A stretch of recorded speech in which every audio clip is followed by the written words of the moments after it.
Konting higpit pa po sa sinturon mga kapuso dahil posibleng tumaas na mahigit piso ang presyo kada litro ng ilang produktong petrolyo ngayong linggo.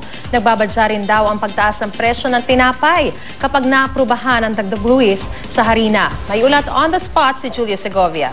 Julius. Isisipa na naman ang presyo ng mga produktong petrolyo anumang araw ngayong darating na linggo. Ayon sa ilang sources sa industriya ng langis, mas malaki ang nakaambang oil price hike ngayong linggo kumpara sa itinaas noong isang linggo.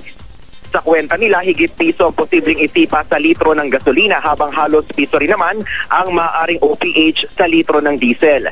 Bunsod pa rin daw yan ang tensyon sa Egypt na itinuturing na sentro ng kalakalan sa gitnang silangan na pangunahing pinagkukunan ng krudo sa buong mundo. Wala namang kinalaman sa napipintong OPH pero nagbabala rin ang mga grupo ng mga panadero kaugnay naman sa pagtaas ng presyo ng tinapay. Kasunod dito ng panukala ng Philippine Association of Flour Millers Incorporated o PAFMIL na itaas sa 20% ang kasalukuyang 7% tariff sa Turkish flour.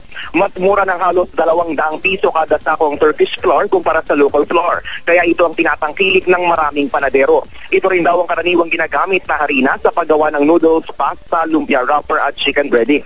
Pero dahil sa petisyon ng PAFMIL sa Department of Agriculture, napatawan ito ng dagdag na tarifa, malamang na magpantay na raw ang presyo ng imported at local flour. Ang resulta nito, mahal na tinapay.